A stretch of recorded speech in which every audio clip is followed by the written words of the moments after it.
Ei, Rodrigo, Xará. Tudo Tá sob controle, vendo? Xará. Rapaz, É, olha, eu estava dizendo aqui a todos que nós estamos ainda passando por essa parte ainda da pandemia, né? Meio que tendo que, na verdade, sobreviver, né? Sobreviver a esse tempo ruim, né? Mas o tempo é ruim por um lado e bom por outro. Pelo menos a gente tem se visto bastante assim pelo pois vídeo. é, nós estamos vendo e estamos aprendendo muitas coisas também, né? Eu acho que a própria advocacia, o judiciário, né? Semana passada eu fiz uma audiência virtual e funcionou muito bem. Eu acho que nós todos, né? Estou atendendo clientes por videoconferência, imagino que você também, porque aqui em Belo Horizonte nós tivemos a pandemia inicialmente mais controlada, agora está aumentando os números, enfim, todos nós temos que nos adaptar a esses novos tempos e na nossa área, especialmente, nós estamos tendo que aprender coisas, né, Rodrigo? Porque É senão verdade. quem não se adaptar vai ficar fora do mundo, né? Então é isso. É verdade, essa tem sido uma oportunidade grande, principalmente para a gente intensificar é, esse método telepresencial, né? Acho que o método telepresencial vai acabar vindo para ficar, provavelmente a gente não volta mais para aquela realidade que nós tínhamos antes, né? Rodrigo, olha, a sua internet está excelente, eu acho que a gente vai conseguir fazer um bate-papo bacana também, a minha hoje, por sorte, está boa aqui, né? É, Impressionante como tô, está tudo muito bem, ainda tô bem, eu te estou vendo e ouvindo muito bem também, o que não é muito comum, né? Porque nessa hora, especialmente, nós temos uma concorrência grande de lives e tal, então a internet costuma ficar meio tumultuada, né? Mas acho que está bem, assim, está bem. Verdade, Rodrigo. Eu estava dizendo também, antes, quando você estava entrando, que nós hoje vamos fazer aqui uma live diferente. Daqui a pouco nós vamos ter o anúncio do sorteio do seu novo livro, né? Rodrigo lançou recentemente o livro Direito das Famílias. É, É um livro muito bacana, exatamente. Já está aí. Aliás, esse, Rodrigo, é o que vai para a pessoa que foi pois sorteada. Ainda é, agora há pouco nós tivemos que fazer, paralisar já as inscrições no sorteio, né? E daqui a pouco nós vamos ter o anúncio, né, de quem já foi o sorteado ou a sorteada, né, da nossa noite, né? eu vou Mas, mandar com o Rodrigo, maior prazer fazer uma dedicatória e mandar. Eu depois, obviamente, a gente vai entrar em contato com o ganhador e pegar o endereço, né, caso não tenha aí quando, né, enfim, chegará em breve aí pelo correio para o sorteado, né? com certeza. Bom, hoje a gente escolheu um tema que eu acho simplesmente fantástico, né? Na verdade, esse é um tema que foi tratado no livro, né? Você tem esse tratamento no livro também, tem capítulos do livro que trata sobre as novas estruturas parentais e conjugais, né? Aliás, um livro atualizado de direito de família não pode deixar de tocar nesses assuntos necessariamente, né? E você faz esse trabalho com muita maestria, Rodrigo. Aliás, você sabe que você, o próprio IBDFAN, o nosso IBDFAN, tem uma importância muito grande no desenvolvimento das novas estruturas parentais e novas estruturas conjugais, né? E você, como poucos, trabalha realmente muito bem com essa matéria. E hoje a gente vai fazer um recorte bem interessante aqui, pessoal. Nós vamos tratar sobre as novas estruturas conjugais e parentais, só que olhando para o viés patrimonial, né? Aliás, tem tanta complicação nesse viés patrimonial das novas estruturas conjugais e parentais que merece pelo menos umas 2 horas de conversa, né? Vamos tentar aqui resumir o que a gente consegue fazer nessa horinha que a gente tem aqui na nossa conversa hoje, Rodrigo. Mas eu vou começar perguntando o seguinte, levantando um ponto que eu acho que é sempre bom. Nem todo mundo conhece exatamente direito civil, que está nos escutando agora, que vai nos escutar também depois. Nem todo mundo conhece direito de família. Os que conhecem direito civil talvez não conheçam direito de família bem.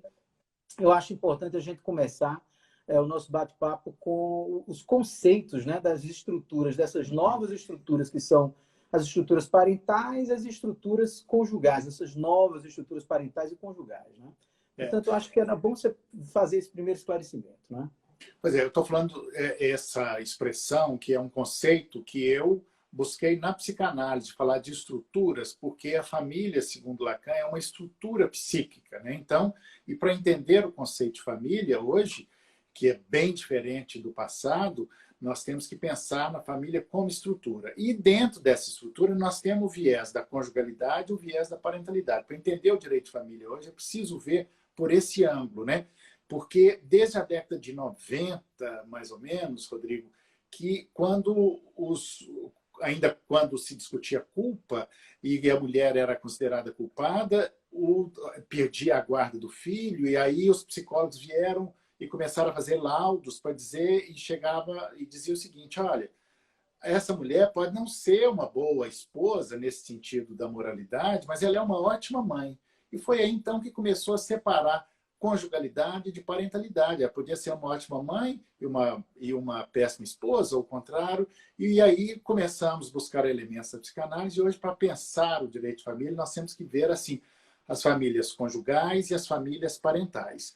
O que são as famílias conjugais? São aquelas que têm uma conjugalidade, né? Conjugalidade é uma afetividade, uma sexualidade no cotidiano. Mas, por exemplo, o namoro tem sexualidade, mas não tem uma conjugalidade. A partir do momento que passa a ter uma conjugalidade, aí passa a ser uma união estável. As famílias parentais são aquelas que decorrem do vínculo de parentesco, seja natural, biológico, socioafetivo, né?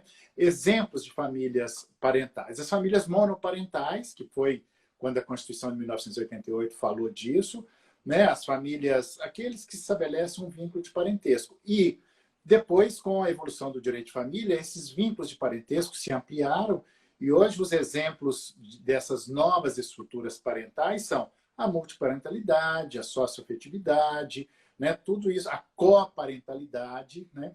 E na conjugal, e que é mais fácil, essas novas estruturas parentais, elas são mais fáceis de serem absorvidas pelo direito, porque não tem um conteúdo moral.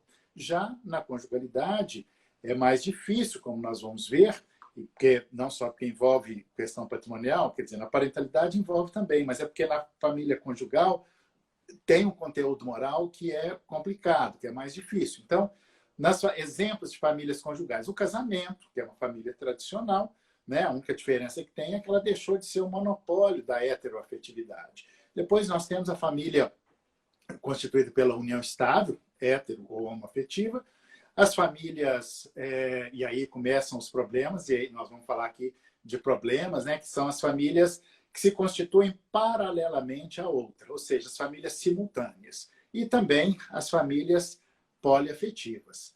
Até aí, isso é tudo bem, ou melhor, não é apenas uma questão moral, porque dessas famílias decorrem questões patrimoniais. E aí que começa o problema. Talvez elas nem sejam tão facilmente reconhecidas exatamente por causa da questão patrimonial. No fundo do direito de família sempre tem essa questão patrimonial que governa ou desgoverna essas relações, né, Rodrigo? É por aí que vai ser a nossa conversa, mais ou menos assim. Né? Com certeza, essa é a parte complicada, né, da história. Né? Para formar, tudo bem, a gente tem a constituição desses núcleos familiares, são muito fáticos, inclusive, né? Tem muito a ver com questões fáticas, né?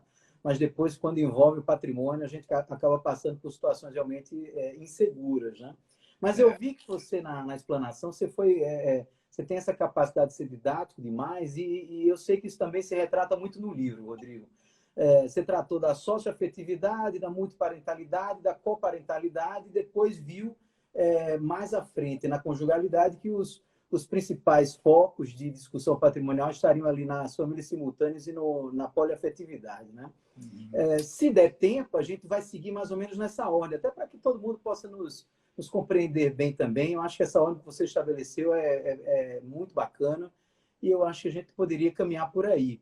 E a primeira questão que eu vejo ali na socioafetividade, e aqui no Nordeste do Brasil, você sabe, você conhece o Brasil todo, você já fez um giro pelo Brasil inteiro, no mínimo, umas 10 vezes, pelo que eu tenho aqui na minha conta. Né? E você conhece bem o Brasil, conhece bem o Nordeste brasileiro, que a gente tem uma expressão, que aliás em Minas Gerais certamente não deve ser diferente, que é a expressão do filho de criação, né?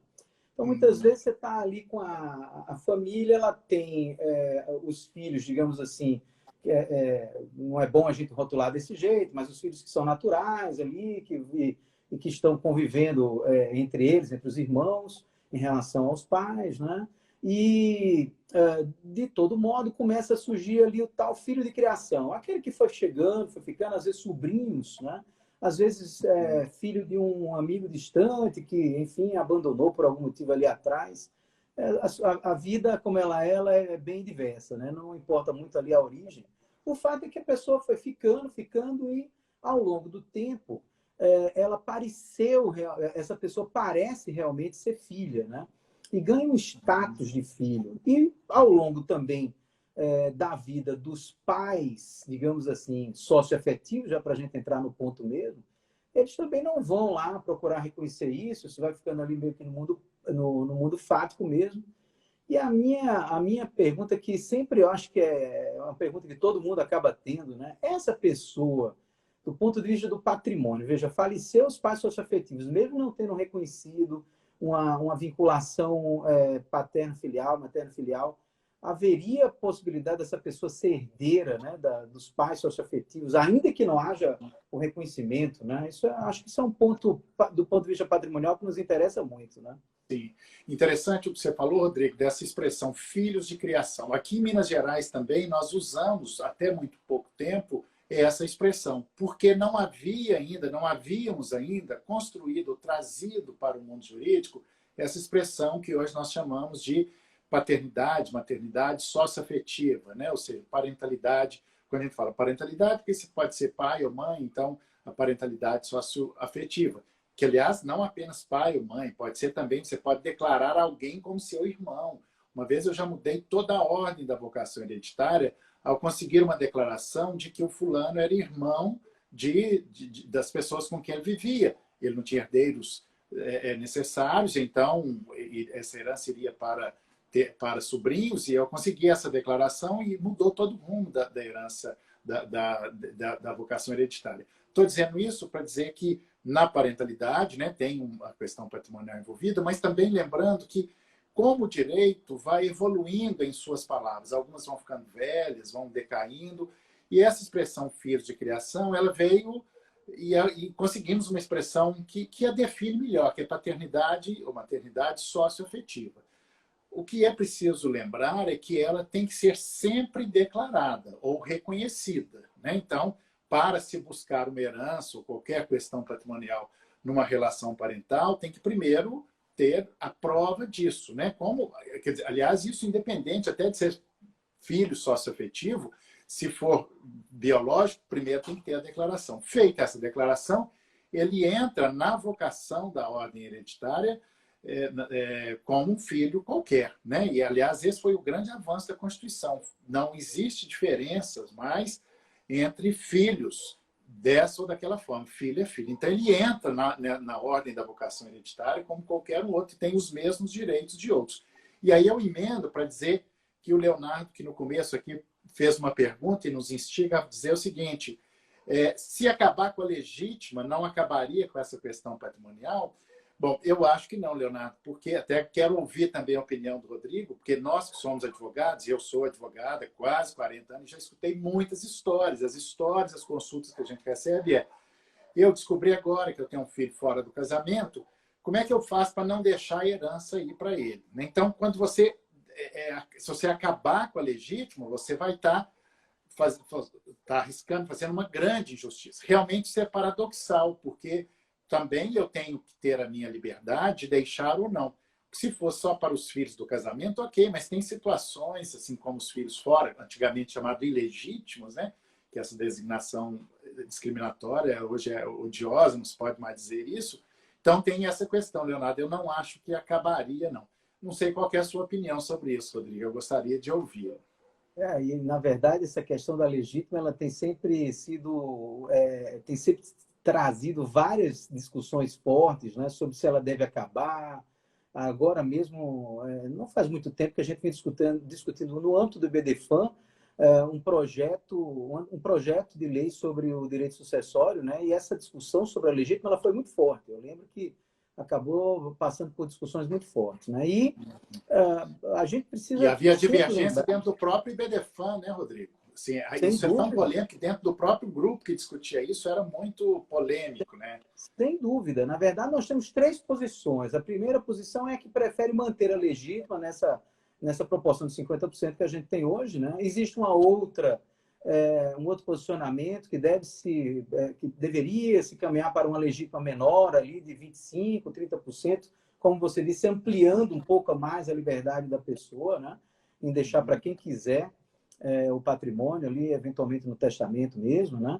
E existem aqueles que não, que preferem que não houvesse mesmo a legítima, que houvesse liberdade total, que você pudesse fazer de fato o que quisesse. O grande problema da legítima, e eu fui aos poucos me convencendo disso, teve uma hora, Rodrigo, que eu confesso que fui favorável à ideia de não ter legítima, mas, inclusive, nos levantamentos que foram feitos nessa discussão, me parece que praticamente todos os países do mundo têm uma legítima. Não tem uma legítima de 50% na sua totalidade, mas tem uma legítima bem Tem considerável. pequenas variações em alguns países, mas na média é isso, né?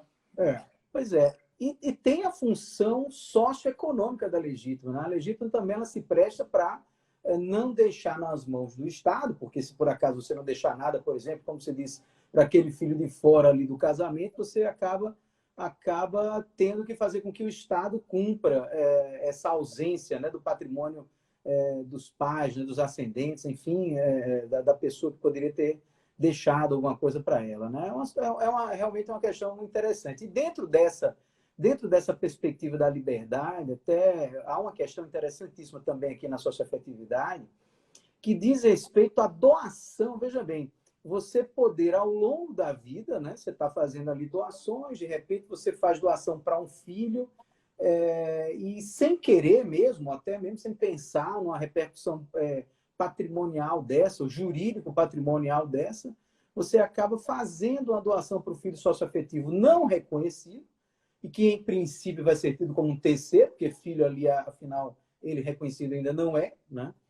E me parece que a gente teria que atender aquela regra, também é bom escutá-lo sobre esse assunto, aquela regra lá do contrato de doação que diz que quando você doa antecipando a legítima, né? Antecipando aquilo que você receberá por herança. Né? Me parece que aqui é a mesma hipótese, não é isso? Sim, sim. E é interessante lembrar aqui que, primeiro, instigado aqui também por mais um ouvinte, aqui mais um participante, que lembrou muito bem da questão da Calói, né? Que se acabasse com a legítima, tudo aquilo seria completamente diferente, ou seja, ele veio reforçar isso que eu disse. Mas uma coisa importante, Rodrigo, que nós temos que pensar, assim como tem um limiar muito tênue entre namoro e união estável, tem um limiar muito tênue entre padrasto e pai socioafetivo, né? Esse é um desafio muito grande Bem lembrado. e ainda é um pensamento que está em construção, não tem uma coisa objetiva ainda, assim, não se tem uma definição, né? Porque acho que a vida é complexa assim mesmo, né, Rodrigo? Então temos que lembrar disso. É uma questão muito fática, né? Você tem que olhar bem ali no caso concreto, né? Inclusive em outros países, inclusive no caso, se eu não me engano, no caso português, há o apadrinhamento civil justamente para haver esse afastamento, né, desses conceitos, né? O que me parece que é uma boa saída, né? Essa discussão ela é muito interessante, assim como da união estável, né? Quando você que tem esse limiar entre namoro e união estável, você só pode mensurar isso, só é capaz no caso concreto, né? Nessa coisa da paternidade socioafetiva, ou seja, para se formar uma parentalidade, né, mesmo ali, que tem que ser declarada, às vezes o detalhe do caso vai mudar tudo, né? Das pessoas que está nos assistindo aqui deu o exemplo, olha, minha mãe tem cinco filhos biológicos e cria 2 sobrinhos. E aí, olha só, vamos começar a complicar. Esses 2 sobrinhos, eles são filhos, eles serão considerados filhos, e aí a psicanálise vem nos ajudar um pouco, Rodrigo, quando ela diz, eu não consigo pensar o direito sem ser pela ajuda da psicanálise, né? Quando ela diz que paternidade e maternidade são funções exercidas. Então, se esta tia vira mãe, será que ela virou mãe? Será que ela exerceu as funções de mãe? É uma questão complexa, assim como recentemente o STJ julgou procedente uma ação de adoção para os avós adotarem os netos, quer dizer, o avô vira pai. Olha só como o direito de família, né? O futuro já chegou, né? Como é que nós vamos fazer com isso? Todas essas questões estão ainda em construção, é um pensamento aberto que nós estamos construindo. São conversas como essa, lives como essa, participação. Isso é a construção do direito, né? E o que é bonito da história é isso, né, Rodrigo? É verdade. E um dado que é sempre interessante na socioafetividade, não sei se você percebe isso, a gente acaba andando muito por vários eventos e nas conversas que a gente tem ali paralelamente com as pessoas, a gente percebe isso. A gente sempre olha, o viés da socioafetividade, ele sempre se dá entre o ascendente e o descendente, ou seja, naquele viés de eu vou buscar ser filho daquele pai ou daquela mãe socioafetiva, porque, afinal de contas, foram eles mesmos quem me criaram, enfim, são os meus pais de fato, né? E acaba, de um certo modo, esquecendo que a parentalidade ela tem uma mão dupla, né? Ela tanto vai quanto também vem, né? O que implica dizer que no momento, por exemplo, um pedido de pensão, de pensionamento, né? Eu tanto posso pedir o pensionamento, estou ali, inclusive, às vezes tentando buscar a declaração para os meus pais, mas a recíproca me parece verdadeira, na verdade. Sim. Sim, e claro que uma vez reconhecido isso, nós estamos falando de alimentos, o nome, né, o direito ao nome, o nome, embora não tenha um conteúdo patrimonial, ele tem um simbolismo muito grande, né? Então, eu já fiz declarações de união estável apenas para buscar o nome, né?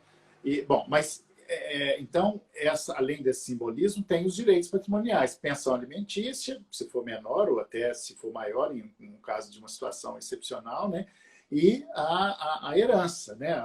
Entra ali na ordem da vocação hereditária como um filho qualquer, né? Como um filho biológico, que não tem mais diferença entre filhos biológicos ou não biológicos, né? Mas com tudo isso, acho que essa questão da parentalidade, dessas estruturas, porque essas estruturas são novas estruturas que estão chegando. Algumas nós nem imaginávamos. Quem é que imaginava há 20 anos atrás, né, que foi quando, 22 anos atrás, com o surgimento do IBDFAN, né, Rodrigo, que juntamos um grupo de pessoas, de juristas, onde nós começamos a pensar essas histórias. A gente não imaginava que isso seria, né, ainda não existia essa história, pelo menos essa nomeação de paternidade socioafetiva, e que isso é o desenvolvimento de um raciocínio, a construção de um pensamento, né? Isso vem porque eu acho que a principal fonte do direito são os costumes. Se isso vai fazendo assim, o direito vai moldando a esta realidade. Mas com tudo isso, Rodrigo, eu acho que nas estruturas parentais ela é bem mais fácil do direito avançar, porque não tem um conteúdo moral, né? Como na multiparentalidade. Quando é que há 20 anos atrás a gente imaginava que alguém poderia ter 2 pais, uma mãe, 2 pais, 2 mães? Quando é que a gente poderia imaginar que seria reconhecido as uniões homoafetivas, né? Você, inclusive, já teve casos aí emblemáticos, né? Que foi até o STF, que deu uma grande contribuição. E assim, nós, advogados, vamos puxando a fila aí a partir dos casos concretos, né, Rodrigo? Não sei se você... Pois é. Esses casos, assim, esse caso que eu trabalhei, que acabou chegando aí no Supremo, realmente foi um caso bem interessante, que envolvia, aqui, sim, logicamente, sem a gente falar em nomes, mas eu vou mais ou menos desenhar um pouco para que todo mundo possa nos entender bem, e já passando aqui para as questões de multiparentalidade, né, que, aliás, é uma filha da socioafetividade, né? É bom a gente sempre lembrar disso, né? Só é possível a multiparentalidade em razão do desenvolvimento da discussão da socioafetividade. Se a gente for ler o julgado do Supremo sobre multiparentalidade, pelo menos 50% da base teórica do julgado é a socioafetividade, né? Justamente as relações socioafetivas. Isso é bem interessante, né? E no caso, Rodrigo, veja só que coisa interessante, o avô, na hipótese lá, o avô tinha criado a filha de uma filha, aliás, a filha de um filho, né? Esse filho, antes de casar, ele acabou tendo uma relação ainda quando noivo com a outra pessoa e não podia falar dessa relação para a noiva, né? Uhum. E aí o que é que foi feito? Ele pediu para o pai dele registrar o filho, a filha que surgia ali como filha do pai dele, portanto, a filha do avô. Olha só. E ali se consolidou uma filha registral e uma filha socioafetiva, sabe? É uma questão realmente interessante. E depois ela buscou o reconhecimento no judiciário para dizer o seguinte: olha, eu quero ser declarada filha do meu pai biológico, né? Mas eu também quero ser filha do meu pai socioafetivo, né? Portanto, ela teve registrado no registro civil dela dois pais e uma mãe, que é o típico caso da multiparentalidade, né? E foi assim que nasceu, né? Que foi aí que foi levado ao STF, e um parecer belíssimo da Procuradoria-Geral, que usou várias vezes a expressão multiparentalidade, porque também é uma expressão nova, né? Essas expressões novas, elas vão dando novos significados e novos significantes, né? E é muito importante. São novas estruturas. Quem é que imaginava que alguém poderia ter na sua certidão de nascimento dois pais, uma mãe? São essas novas estruturas, né, que têm consequências patrimoniais. Mas só para a gente não perder o fio da história, porque a história é importante, claro. Nós estamos falando aqui dessa história mais recente, que no caso do Rodrigo, que levou ao STF, que foi muito por causa disso que essa questão foi discutida, né? Nós devemos isso a você, Rodrigo, essa história da paternidade socioafetiva começou aqui em Minas Gerais, em 1978, com João Batista Vilela, quando escreveu um texto que eu recomendo que todos leiam, que é A Desbiologização da Paternidade, 1978. Ainda não tinha essa concepção. Foi ele, eu posso dizer, e eu falo isso nesse livro, assim, que foi isso que lançou, foi esse texto que lançou as bases para a compreensão da paternidade socioafetiva, né? E aí vem o pensamento que ainda está sendo construído, né, Rodrigo?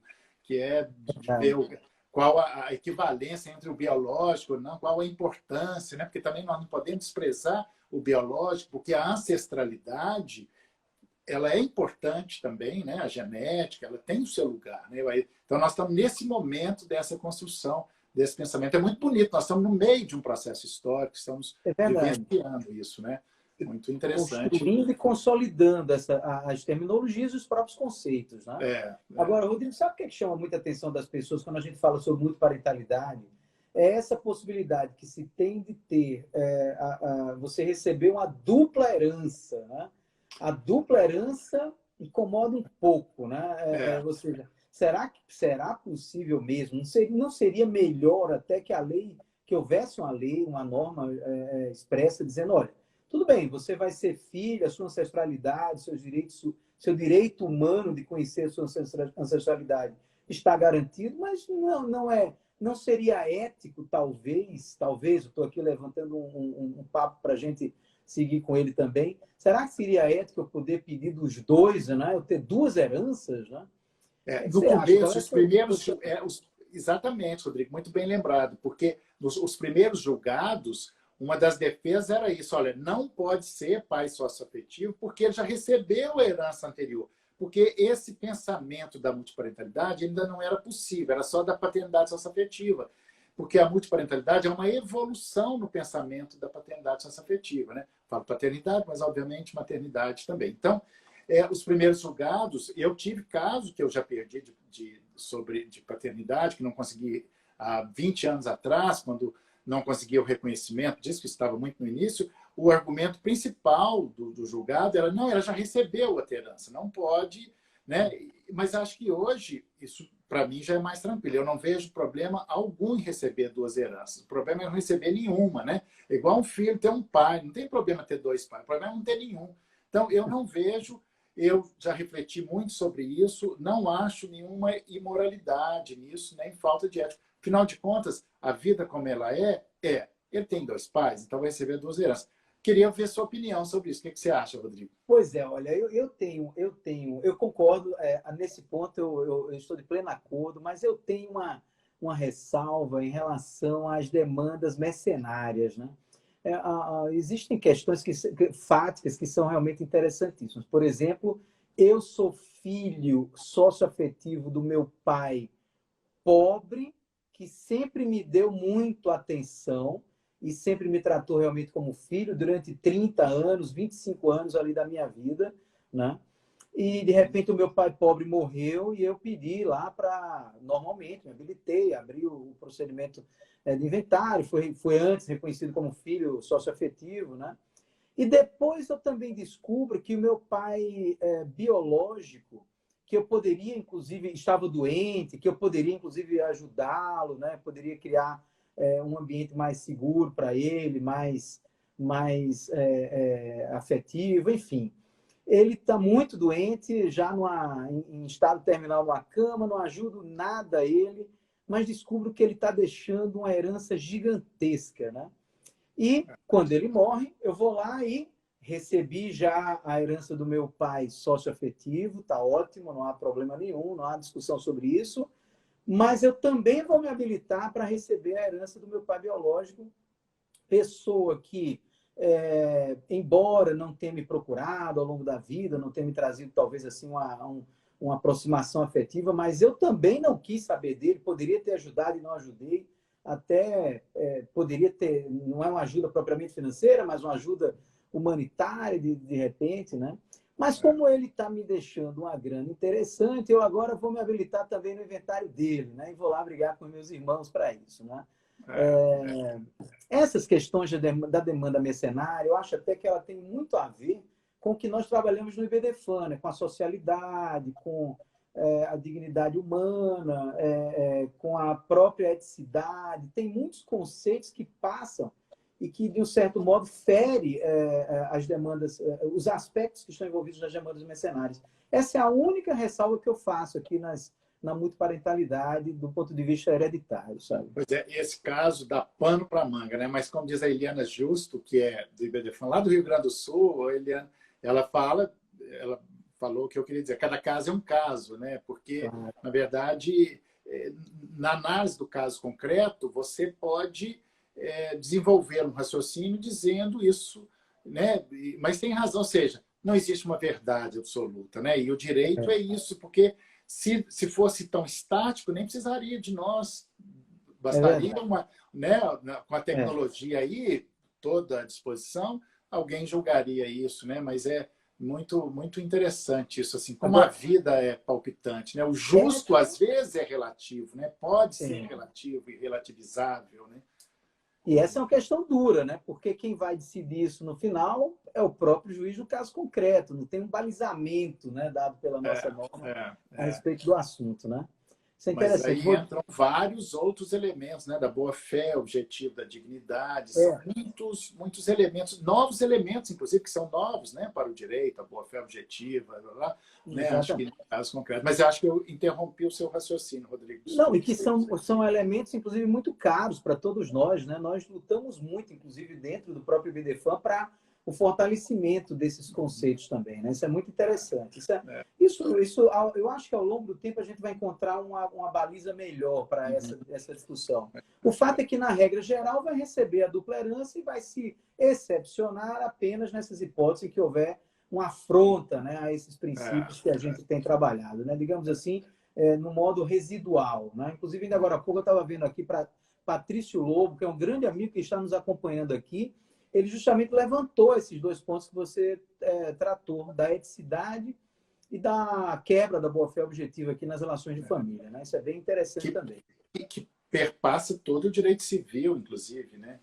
Pois é verdade. Rodrigo, e agora tem o seguinte, eu vou fazer uma parada aqui para a gente anunciar o ganhador do livro, né? O livro já está aí, já devidamente separado, a pessoa vai ganhar um livro infungibilizado, com a dedicatória de Rodrigo. E ainda agora há pouco, aqui, antes da gente começar, eu recebi aqui a notícia do ganhador do livro, que usa o perfil belaazevedo.adv. Eu não sei se belaazevedo.adv está nos acompanhando, mas é Isabela Azevedo. Isabela, se por acaso você estiver nos acompanhando agora, já deixa dito aqui que você está conosco. Se não, no final eu vou voltar a falar sobre o sorteio. Mas Bela Azevedo, com 2 azinhos juntos assim, .adv, Isabela Azevedo foi a ganhadora do sorteio do livro, Rodrigo. E aí depois, claro que você vai fazer a dedicatória, ela vai mandar o endereço para a gente mandar onde quer que ela esteja, o livro vai chegar com muito carinho, né? Tá, Isabel. E aí o livro, Rodrigo, só para algumas pessoas estavam perguntando, é da Editora Forense, né? Quem quiser pode comprar diretamente lá no site da editora ou no Amazon. E é isso, né? E depois mandarei assim com todo prazer, mas a Bela tem que aparecer, né, Bela? Cadê você? Com certeza, né? Se ela não aparecer agora, certamente vai ver na gravação. Pois é. A gente poderia dizer que ela não vai ganhar mais, acho que de repente ela aparece logo. Mas, Rodrigo, olha, tem outro, esses temas não são nada fáceis, né? Mas tem outro aqui que esse sim me deixa ainda, eu não posso nem dizer de cabelo em pé, porque não é o meu caso já, né? Aliás, recentemente, como eu estou sem poder ir para cortar o meu cabelo, ele ainda meio grande, assim, eu até ando com uma cara assim, meio diferente, sabe? Mas essa questão que você levantou já no começo da nossa live, da coparentalidade, tem dado muito o que falar, né? Primeiro, a internet tem facilitado muito, né? As questões relativas à coparentalidade, me parece que tem um aspecto contratual muito forte também, né? Então, a minha primeira pergunta, realmente, com essa questão da coparentalidade, é a seguinte: é possível se fazer um contrato sobre coparentalidade? Primeiro, é bom a gente dizer às pessoas o que é coparentalidade e depois, se é possível fazer um contrato para tratar sobre esse assunto. Né? Tá. A coparentalidade, na verdade, é uma parceria de paternidade e maternidade, né? Porque, assim como tem gente que quer casar e não quer ter filho, tem gente que quer ter filho e não quer casar, e alguns nem ter relação sexual. Eu já fiz alguns contratos de coparentalidade, contrato de geração de filhos, né? O primeiro caso, já fiz alguns. Um muito interessante, que nessa época ainda nem tinha esse nome, foi há 10 anos atrás, mais, uns 12 anos atrás, um homem fez, ele queria ter filhos, e com uma mulher com quem ele era casado, que não poderia mais ter filho, em razão da idade, porque já tinha filhos, e ele fez um contrato com a secretária com a autorização do marido, né? Então, eu fiz a autorização do marido, fiz porque, por causa da presunção da paternidade, se esse marido mudasse de ideia, ele poderia ir lá e registrar o filho, né? Então, a razão do contrato na época foi por isso. Mas outras que têm feito hoje mais modernamente para poder estabelecer algumas regras de combinação, porque o combinado não sai caro, né? Como se diz aqui em Minas, e eu acho que talvez aí no Nordeste também, em todo o Brasil. Então, assim, qual o nome que nós vamos dar? Nós vamos ter, olha, não adianta estabelecer valor de pensão alimentícia, porque pensão alimentícia tem que ser do momento atual, mas, assim, algumas regras, né? Olha, o sustento será igualmente, né? Será dividido, alguns parâmetros, né? E de guarda compartilhada, alguns parâmetros, como é que se pode, por exemplo, religião, né? Eu sou um bandista e ela é evangélica, qual que é a religião? Coisas assim que servem de parâmetros. Esses contratos ainda não chegaram na justiça para ser discutido, porque isso ainda também é muito novo. Olha só, nós estamos num direito em construção, né? E, portanto, é perfeitamente possível. Eu já fiz alguns, inclusive, o último que eu comecei a fazer, aliás, o penúltimo, os dois começaram a fazer e acabaram chegando à conclusão que não queriam ter filhos, porque ele viu que ela só estava querendo um reprodutor e ele estava querendo ser pai de verdade. Então, ao detalhar regras da convivência, como é que seria, ele viu que ela não queria deixar de ser pai, né? Porque ela, ao invés de ir num doador anônimo, que é diferente, ela foi num doador conhecido, mas esse doador conhecido queria ser pai também. Então, as regras desse contrato são por aí, né? Que mais ou menos assim, cada caso é um caso, mas é importante, tem já os sites, né, de relacionamento, onde as pessoas se encontram para ter filhos, né? Eu acho normal, comum, e acho que esses filhos podem ser felizes tanto quanto os outros filhos. Vão sofrer bullying na escola? Vão, qualquer filho sofre bullying na escola, né? Não é porque é isso, mas serão, e outra, como não tem sexualidade entre eles, pode até vir a ter, mas se não tem briga, né? Porque a sexualidade, a libido, que faz e estimula essa briga, né? Então, talvez eles possam ser até mais felizes. Né? Talvez seja mais fácil, né? Mais fácil, né? Mas, Rodrigo, eu imagino que tenha limitação, a gente aqui transita por uma área de normas de ordem pública que acabam minando um pouco o campo desse contrato, né? Por exemplo, eu não posso colocar uma cláusula, não sei o que é que você pensa, eu imagino que seria essa a hipótese, mas eu não posso colocar uma cláusula que afaste o direito hereditário do filho que, em relação àquele pai que apenas doou o material genético, né? Sim, sim, perfeitamente. Parece que não poderia, sim, né? Ele pode no futuro descobrir isso aí. Sim, concordo com isso, exatamente, Rodrigo. Mas alguém que faz um contrato desse, por exemplo, senão, porque tem gente que faz isso naturalmente, não faz contrato escrito, que é como se fosse ter um filho normal, só que não teve sexo. A engenharia genética propicia isso hoje. As pessoas têm feito isso, podem fazer isso. Agora, essas normas de direito público, de ordem pública, obviamente, que não podem ser afastadas, né? Mas um dos motivos de se fazer um contrato desse é porque você pode afastar, né, fica mais claro, quer dizer, não totalmente, porque garantia total é só que nós vamos morrer. Em direito não se tem garantia total. Você pode até dar garantia máxima, mas total não, né? Você pode afastar, por exemplo, que eles tinham uma relação conjugal. Eles não terão relação conjugal, nem sexo eles fizeram, ou fizeram uma vez para ter o filho, sei lá. Então você vai, isso era só, isso não é uma união estável, por exemplo, né? Que aí você tem muitos elementos que caracterizam ou descaracterizam isso. Mas realmente essas normas de ordem pública não podem ser afastados ali, claro, né? Mas isso também é novo, né? Um direito em construção, estamos todos participando disso, né? Esse também é bem polêmico. Certamente o judiciário vai ter um bom trabalho sobre esse assunto mais na frente, né? Enquanto isso, nós vamos fazendo o papel de artesão do direito, criando esses contratos, né? Facilitando a vida das pessoas, né? E espero que sejam respeitados, porque eu acho que a autonomia privada ela deve ter um espaço bem guardado, né, entre nós, né? A gente precisa ter os mecanismos de autodeterminação, especialmente no âmbito da família, né? Acho que isso é muito importante, né? Rodrigo, eu estou vendo aqui que o tempo passa muito rápido. Pois é, já está quase acabando e nós nem falamos. Ela voa, né? Impressionante. Mas sabe que tem um assunto aqui que eu não posso deixar de passar, essa live sem a gente tratar dele. Até ontem eu fiz uma postagem sobre as famílias paralelas. Eu fiquei impressionado como as pessoas se movimentam quando se trata das famílias paralelas. Primeiro, o seguinte, eu quero que você fale, eu sei que esse assunto das famílias paralelas é um assunto que você trata há muitos anos já, e a pergunta que eu faço é, existe efetivamente esse conceito de famílias paralelas, né? Ou seja, será possível a gente tratar de um casamento e ao lado do casamento uma família com paralelismo ali, ou mesmo uma união estável com uma outra família com paralelismo, né? Vale até a pena a gente transitar um pouco sobre esses conceitos aí, casamento, união estável, família paralela, né? Sim, ainda que não dê para falar tudo, vamos falar dentro do tempo que nos resta, né? Mas a mais instigante são as novas estruturas conjugais. Conjugais quer dizer, decorrente de uma conjugalidade. Portanto, envolve sexualidade, moralidade e as estruturas, quando eu falo novas, novas para o direito, porque elas sempre existiram, né? Assim, sempre teve gente que teve relação extraconjugal, que, aliás, continua e continuará tendo amante. Amante é uma outra categoria. Amante não tem direito a nada, a não ser os prazeres que dá e recebe, que já está muito bom, né? Mas não tem consequência jurídica. O que nós precisamos falar das consequências jurídicas. Se alguém constitui um núcleo familiar ali simultaneamente, né? Eu nem gosto de falar muito paralelamente, porque no paralelo, famílias paralelas, eu tenho um dicionário onde eu falo lá família simultânea e família paralela.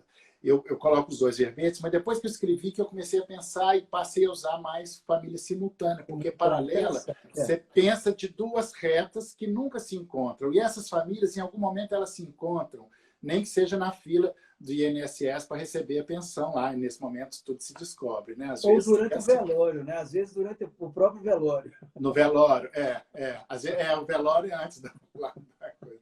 Bom, enfim, o fato é que... Então, eu tenho usado mais família simultânea. Isso é uma realidade brasileira e que tem milhares de pessoas. Tem um julgamento que está suspenso no STF sobre esse assunto, já com 6 votos. Eu acho, não sei se esse ano vai retomar, mas é um assunto muito importante, porque aí é esse confronto, né, dessa moralidade, né, desse limite entre o público e o privado, até que ponto o Estado pode dizer, pode ou não pode regular a economia do desejo, né, do sujeito. Isso é um assunto tão polêmico porque ele toca em algo, numa questão filosófica mesmo, que é a monogamia. Se você admite o reconhecimento de direitos de uma família simultânea, né, você está, de uma certa forma, quebrando ali aquele princípio da monogamia. Por outro lado, se você não admitir, como é que fica o princípio da dignidade humana, da responsabilidade para aquelas pessoas que viveram aquilo? Né? Eu recentemente tive o caso de uma mulher que viveu com um homem durante 35 anos, com quem teve 2 filhos, com o detalhe que ele era casado e tinha 3 outros filhos. E ela veio toda humilde, perguntando, será que eu tenho direito? Né? E olha só com que lugar de marginalidade, e isso sempre recai sobre as mulheres, né? Nunca é a mulher que tem 2 maridos, é sempre o marido que tem 2 mulheres. Isso é curioso. É E verdade. isso é também uma coisa que está em evolução e eu não vejo problema disso, não só por causa dos casos concretos, mas isso não é muito simples. Nós temos, inicialmente, três posições. Uma é de que não reconhece de maneira alguma, outra é de que reconhece a união estável putativa, né? Quer dizer, eu não sabia que ele era casado, né? Inclusive, Acho a isso um discussão que pouco... está lá no Supremo, né? Tem a ver com isso, né? Sim, O saber ou não sim. saber, né? É. E outra é que é mais fácil, que já é a maioria das decisões, é se já tem uma separação de fato. Isso tem decisões antigas, já até no Tribunal de Minas Gerais, que é mais conservador, que é se tem uma separação de fato, ok, o casamento é uma mera reminiscência cartorial, né? Aí é mais fácil. Mas a questão que está evoluindo, né, que vem evoluindo, é possível, independente disso, de ter separação de fato, ou do outro não saber, se, mesmo sabendo, ele pode reconhecer esse direito. No voto do ministro Fachin, ele disse, não sei se você se lembra, Rodrigo, ele disse assim, olha, ele chamou bem atenção para a questão da boa-fé. Se tinha boa-fé, é possível reconhecer. E eu acho que a coisa vai transitar por aí, né? Eu também acho. Acho que essa vai ser a conclusão mais viável, digamos assim, né? Até porque o prestígio da boa-fé é importante também nesse momento aí especificamente, né? Agora, ontem, nessa publicação que eu fiz, eu resgatei uma decisão do desembargador Rui Portanova, que sempre foi uma pessoa muito chegada também ao nosso IBDFAN, né, Rodrigo? Uhum, E ele sim. falava, ele tratou ali desse conceito de triação, né? Ou Uhum. seja, faleceu a pessoa, deixou a esposa com quem ele convivia mesmo como esposa, e também deixou uma família paralela que, pelo relato que se compreende ali do julgado, né, também havia uma certa publicidade, ou seja, era uma união estável, simultânea, com toda a sua característica, né? E, É. consequentemente, chegou a essa conclusão ali, o seguinte, poxa, se tem um patrimônio, não vamos dividir por dois, vamos dividir por três, né? É. E se eles forem adquiridos nesse momento aí, né? Pois é, Nessa mesma hora, né, digamos, né? essa decisão ela é importante porque ela foi a primeira decisão que apareceu essa expressão triação, né? Eu não sei de onde que É, o Porta-Nova tirou, mas enfim, essa expressão pegou, e eu inclusive uso isso no meu livro, trago essa decisão aqui nesse livro, ela está lá, né? Até por causa dessa expressão, eu fui muito feliz em usar isso, mas nós podemos dar um passo adiante, Rodrigo. Por exemplo, esse caso que eu estou trabalhando, qual foi minha reivindicação? Eu não pedi para dividir o patrimônio por três, eu pedi para dividir por dois, respeita-se a esposa, porque tem que respeitar, teve um primeiro contrato, regime da comunhão é, universal, pega metade. E a outra metade divide com quem ele teve a união simultânea, ou seja, ele ficaria com 25 e ela com 25. Isso toca também no princípio da responsabilidade. Alguém que escolhe ter uma segunda família tem que responder na vida por isso, tem que se responsabilizar por isso. E aí, ao contrário dessa lógica perversa e moralista, se não se atribuir direito a essa mulher, nós estaremos desresponsabilizando o sujeito e até incentivando que as pessoas possam ter várias famílias, porque não vai acontecer nada com ele, né? Se verdade. caracterizado a família. E nesse caso, não tem dúvida nenhuma que caracterizou uma família. Então, essa é uma discussão que eu acho que demos um passo adiante nisso, porque ao invés de dividir por três, acho que divide por dois e depois por dois novamente. Isso me parece mais justo, a não ser que seja da triação, pode ser que tenha caso de triação mesmo, como foi aquele caso lá, é quando as uniões começaram igualmente na mesma época, né? E aí divide-se por É, três igualmente, né? E isso que você está levantando do ponto de vista patrimonial é muito interessante. Você teria que fazer uma cronologia das relações, né? Uhum. Sabe, começou a primeira união ali, houve aquisição patrimonial nessa primeira união, então aquele patrimônio é dessa primeira união. Depois, a partir de um determinado momento, houve mais aquisição patrimonial, mas eu já tinha uma outra união É. simultaneamente, então é esse aí que talvez fosse o caso de dividir por três, né? Digamos assim, que já está pegando um período em que os três eventualmente tenham ajudado, direto ou indiretamente, na aquisição daquele patrimônio. Essa é uma questão muito interessante, de fato, e tem muito a ver com os casos concretos também, com a análise de questões de casos concretos, né? É. Rodrigo, olha, eu fico muito impressionado como o tempo passou rápido. Já são É. 19h53 e o Instagram ele faz ele comete uma indelicadeza conosco, que é nos cortar aqui de repente, né? Eu vou lhe passar a palavra para você fazer as considerações finais, inclusive completar o que você ia falar agora mesmo aí, sem esquecer que a gente está falando de triação, mas nada impede que haja quadriação, quintiação, né? Sextação. Exatamente. Aí vai de acordo com a imaginação, né? E é porque a vida, como ela é, né? Ela é muito mais rica do que o direito. E o direito, ele tem que proteger, essa é uma questão central para o direito, ele tem que proteger a essência, muito mais do que a forma e a formalidade que o cerca, né? Senão nós não estaremos na essência do direito. O direito é isso, ele tem que proteger a essência, ainda que muito mais do que a formalidade que o cerca. Mas para completar o raciocínio, antes que nós sejamos cortados automaticamente a palavra, é que nessas novas estruturas conjugais, nós falamos de família simultânea, mas tem uma outra também, só para não deixar o raciocínio aberto, Claro. são as uniões poliafetivas, que Sim. patrimonialmente tem uma complicação, não sei se maior ou pior, né?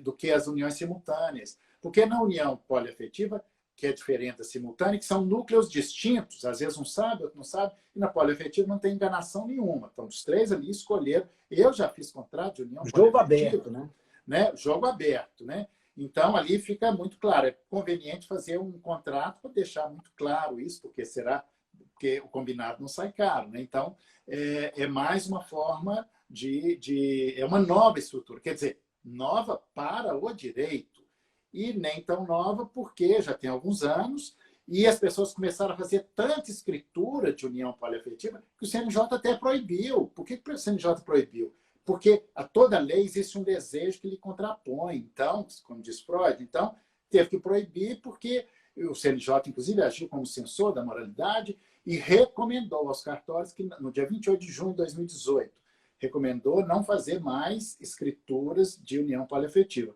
Perde o mercado tabelionato, ganha o mercado de advocacia, porque eu já fiz um contrato particular depois. Mas essas são as novas entre aspas, porque para o direito, né, Rodrigo? Era isso. A forma aí não vai influenciar em nada, né? Tanto faz fazer como pelo meio público ou particular, nesse caso. Sim, né? sim. E eu estava me esquecendo de dizer também que tem muita gente pedindo para deixar a live gravada, né? Que certamente você vai deixar gravada, depois a gente vai né, poderemos. E se alguém quiser continuar essa conversa, eu adoro quando alguém me instigue, concordando ou não comigo, né? Não tem nenhum problema não concordar, mas sempre é uma instigação.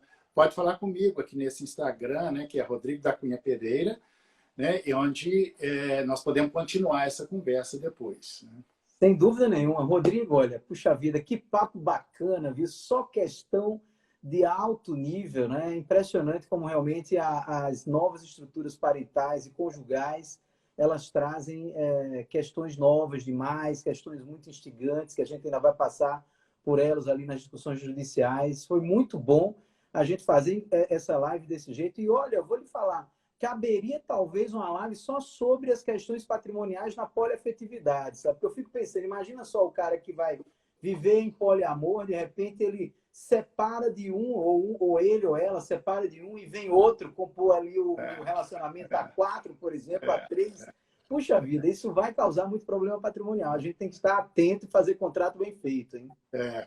E aí, por isso, ainda bem que precisam de nós, precisam dos advogados, né? E aí nós vamos pensando essa história. Eu já fiz contrato, é muito emocionante, inicialmente com um certo preconceito. Depois eu participei no programa Amor e Sexo, onde eu conheci várias pessoas que viviam em união poliafetiva. E eu acabei com um restinho de preconceito que eu tinha sobre isso. Se as pessoas vão ser felizes assim, por que não? Qual é o problema disso? O que o Estado tem a ver com isso? Porque o Estado ele deve interferir, sim, para quando tem prejuízo de terceiros, pessoas vulneráveis, né? Mas no mais, se eu quiser viver de uma forma diferente, o que o Estado tem com isso? Né? Essa é uma grande questão. Sem dúvida nenhuma. Sobre a pergunta se vai ficar gravado, vamos deixar gravado aqui no IGTV do Direito Civil Brasileiro. Eu vou resgatar também o vídeo, vou lhe mandar para você deixar depois no seu IGTV também do Rodrigo da Cunha Pereira, no @Rodrigo da Cunha Pereira, e lá no nosso YouTube, Direito Civil Brasileiro, também vou deixar lá. É impossível as pessoas não nos verem, Rodrigo, a não ser que eu não consiga salvar agora aqui no final. Mas certamente a gente vai ser visto de todo jeito. Olha, pessoal, um grande abraço. Foi bom demais conversar com o Rodrigo aqui, ter a participação de todo mundo. junto aqui. Eu espero que vocês tenham curtido bastante, tenham gostado muito. Nós vamos deixar o vídeo gravado aí, certamente. Para quem está aqui na região nordeste do Brasil, apesar da pandemia, um bom São João, né, Rodrigo? Ano passado, nós estávamos juntos lá em Caruaru, inclusive, no estado de Pernambuco. Que boas Perdemos festa esse ano. E agora aqui, assim, vai ser... Tchau, Rodrigo, obrigado, gente. Até vamos a próxima. terminar tirando a gente. Vai ser agora, hein? Um abraço grande. Nos vemos. Tchau, tchau. Tchau, tchau.